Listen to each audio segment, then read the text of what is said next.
The launch of the Democracy Cup, which formed part of the activities marking the 30th anniversary celebration of the Fourth Republic, has also been adopted as a part of an annual celebration of democracy in Ghana.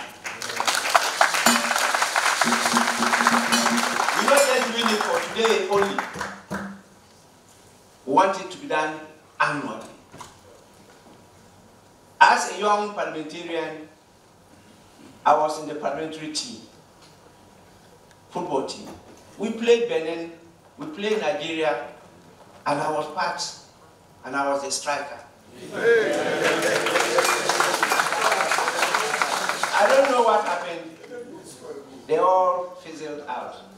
If I start talking about football here, you marvel. So let's leave that. What we're going to do as curtain raiser will, I'm sure, encourage all of you. When we change the nature of the game in this country. Yes, this is a curtain raiser. We'll definitely remove it to other teams. But we have to start with a big bang. And that is why we settled on Kumasi, Asante, Kotoko, and Accra House of Hope. I want to use this opportunity to thank the two teams for agreeing to contest and to vie for this prestigious Democracy Cup.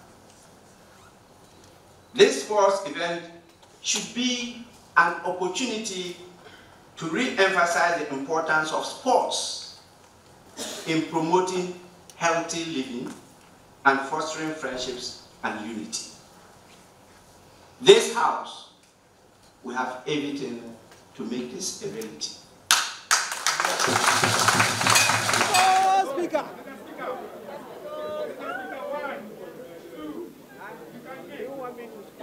Yes. I want you to score.